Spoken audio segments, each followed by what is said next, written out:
How's it going, everyone? It's Gavin from Balls to You, and we are going to do a little bit of learning today. So grab a pen and paper, or obviously you can hit that pause and rewind. We're going to go over and talk a few things. It's that time of the year when obviously we're getting eggs, or you guys who are new to the hobby are looking at starting your first clutches maybe, or you've got your first clutch, and maybe there was some slugs in there, or maybe some of the eggs, maybe some of the females that you were hoping to lay didn't go on and lay. So we're going to talk about some of the negatives or the side effects of why you may get a slug, or why your female may not go on to breed and obviously or go on to produce fertile eggs. So let's start with the obvious. Okay, let's start with slugs. Slugs. What are slugs? Slugs are unfertile, or eggs, let's say, that are not fertile. Simple. Slugs have nothing to do with food related items, and I will go on, food is important. Slugs are eggs that aren't fertilized. Simple. There's either not enough sperm in the oviduct where the follicles move into the oviduct to get fertilized, or the sperm is of weak quality or poor quality, and it's not strong enough to actually fertilize the eggs. So slugs are eggs that are not fertilized. Simple, guys. Okay, so we're going to talk about something else. Reabsorbed. That basically means when a female has her follicles, okay, and they're about to be passed into, so they're going in to the oviduct, okay, where these little things, excuse my drawing, what we know to be as sperm. Okay, so this is the sperm, these are the follicles, they're going into the oviduct where they will be fertilized, and that's where they become eggs. Now let's talk about reabsorbed or reabsorption or reabsorbing. At this point here, that's the point of no return. Up until this point, the female can reabsorb her follicles and obviously won't go on to continue to lay for you. So once the follicles pass into the oviduct where the sperm is, that's when basically you're going to get eggs or slugs. Okay, the sperm here that's inside the female now, she will keep that at the optimum temperature, which is going to try and keep that sperm, good sperm, okay, for the follicles to pass into the oviducts for them to become basically either eggs or slugs. Okay, if there's not enough of those, or it's weak, then you're going to get slugs. Okay, if there is none, then the chances are, if the female hasn't been with a male, then all she'll do is she'll grow her follicles up until a certain stage, and then she'll just reabsorb them. So which isn't a bad thing, like I said, but that's what a female will do. So a female can only reabsorb up until ovulation. After ovulation, you're either going to get slugs or eggs. Food is vital. All I can say is quality in, quality out. Okay, you put poor quality food into your snakes, you're going to get poor quality in results. Now let's talk about this in a bit more depth, and you guys need to understand, like I said, food is important. Whether you're feeding mice, rats, or African soft-furred rats, really, to be honest with you, it's what's going into them rats, them mice, and the African soft-furred rats that is also important. For those who have been in the industry or in the hobby or have bred other reptiles before, you know it's important to feed the food. Quality of the food that you're going to feed your animal to obviously help produce viable babies. So food is important, okay, and what you put into that food is also important. If you're feeding, let's take African soft-furred rats. African soft-furred rats, or Maltese, to me are like steak for your snakes. However, if you're going to feed that bull or that cow that's going to give us that steak, and you're feeding it on poor quality food, the meat or the protein content inside that animal that we're going to potentially take our steak from is going to be of low quality. Okay, it works identical. Just because you're feeding your animals Maltese or African soft-furred rats doesn't mean it's going to create, give you the best results, because you need to know what's going into them into them rodents. So the only way really to know what's going in is to either buy from a friend that you know what's feeding, who you know what they're feeding their rodents, or produce the animals yourselves. I'm going to throw some pictures up on the screen through this, talking about I'm going to show you guys basically what a string of pearls. So a female has basically 2 ovaries, okay, and she'll have what we call a string of pearls. And these are tiny, these are like marbles, let's say, okay, and a female will have 2 lots of them. So what she'll do through the years, obviously that'll be quite small, anything from, I don't know, let's say 1 mil up to 5 mil in size, okay. So a female will have potentially 2 lots of follicles, which we call like string of pearls, but anyway. And she'll keep them, and basically you'll feed her and you'll feed her and you'll feed her.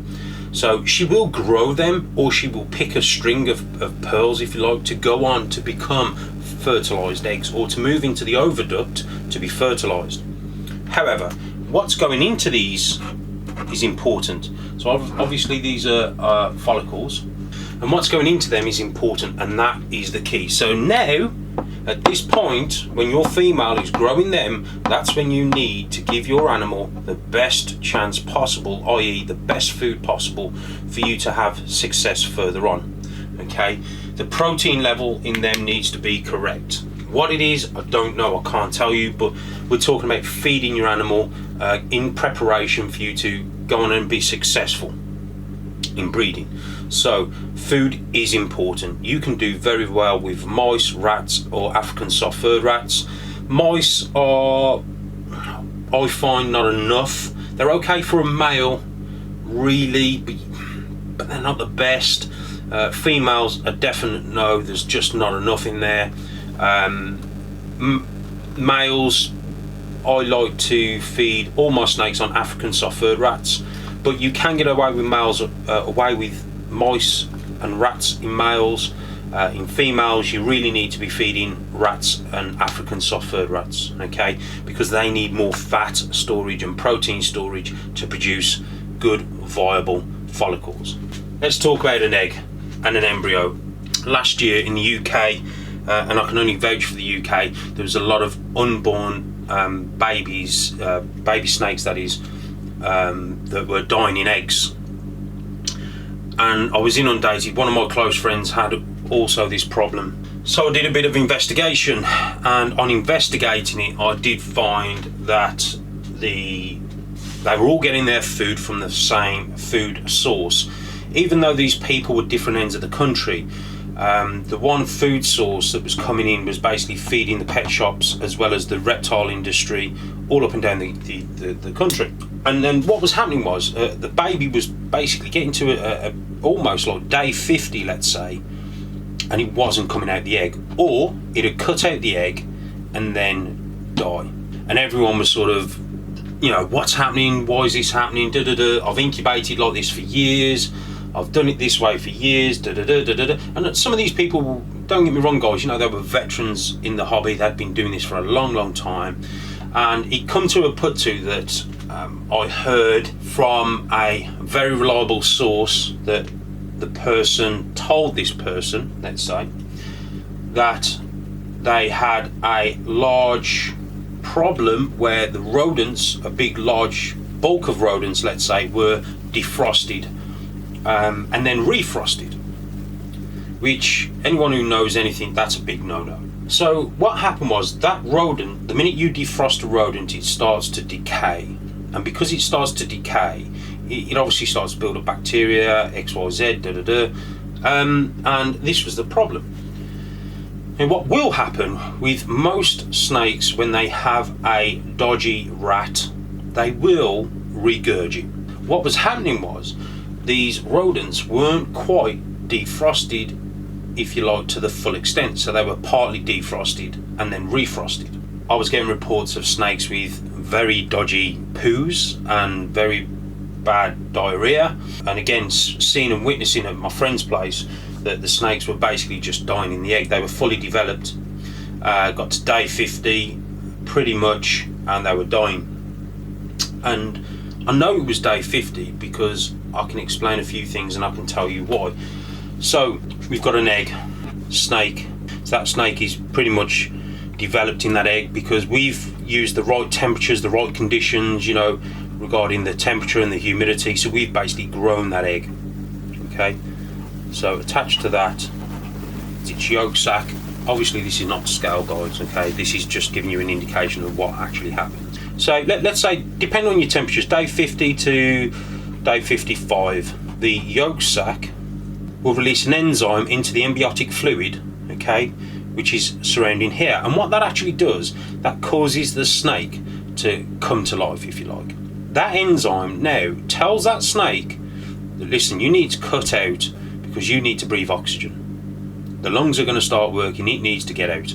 So what it does then, over the next sort of 5 days, let's say, again, if your conditions are correct, your snake will start to pip and cut out the egg. What was happening was this enzyme wasn't being released, so this baby was basically drowning. So come to day 55, my friend was cutting the eggs and the baby was already dead. The next clutch, he cut at day 52 and the babies were already dead. He cut at day 50 and the babies were already dead because we knew what was going on at this stage. Because his first clutch always tend to pip, or his clutches tend to pip around about day 53, and he left until day 55 and they still hadn't come out.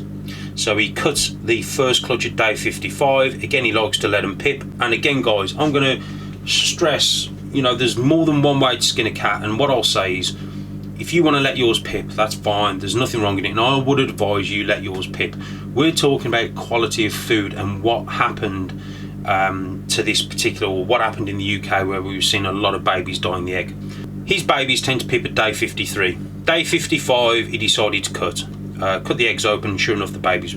His next clutch, which was due in 4 days time, he cut at day 53 just in case, and again babies were dead.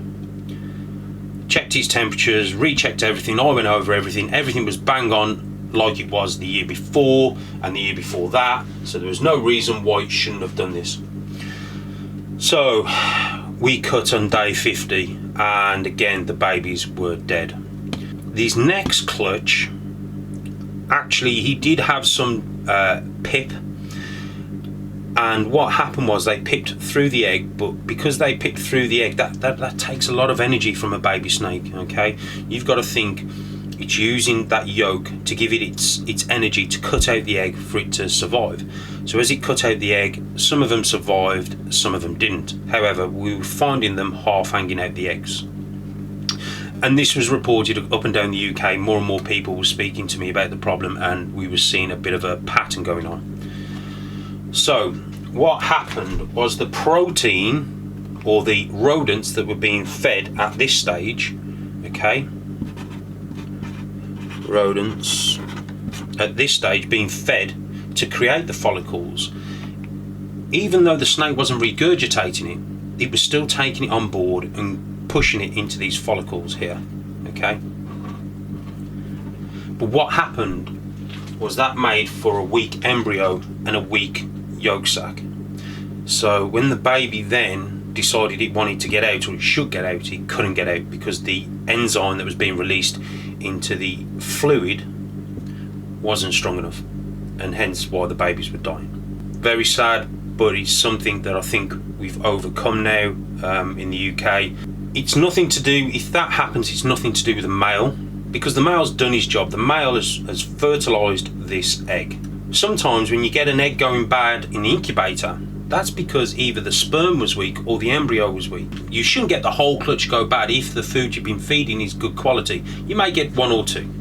This was happening on multiple clutches, you know, all babies. So this is something that you know is severe. And again, we know it wasn't the males or the females because they were coming. It was happening on different males and different females. So we know the males and the females weren't the cause of it.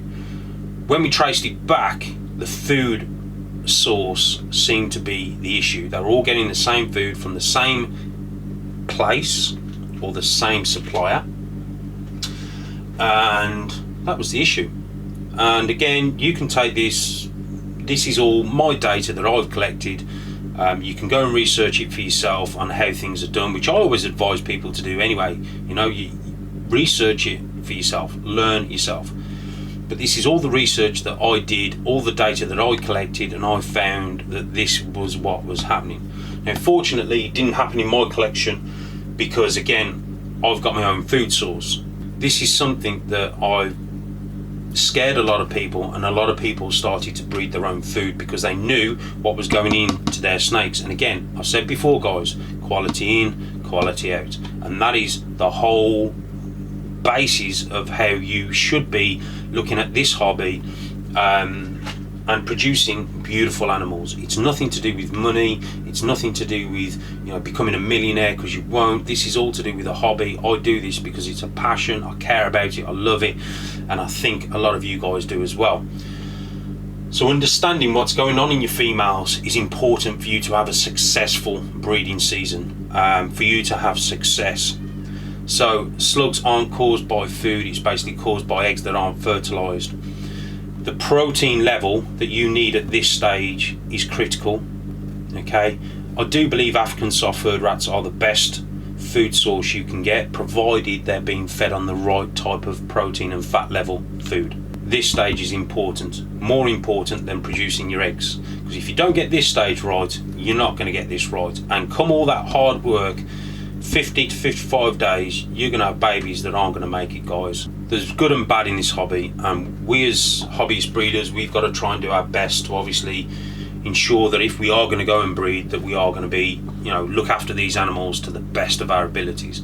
And if those rodents are of better quality and it's going to cost you a little bit more a week or a month, this is what you don't want to happen. You do not want to waste your time and effort and waste the snake's time and effort into producing these eggs and for this to happen, because this is very sad.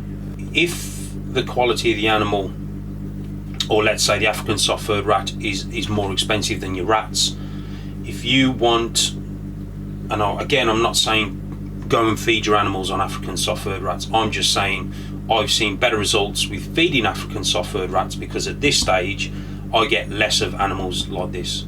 And again, the quality of the food that I'm feeding helps me produce strong, healthy babies. Okay, you will get bad stuff that happen, like in one of my last videos I had a lesser clown, bless her, that didn't make it.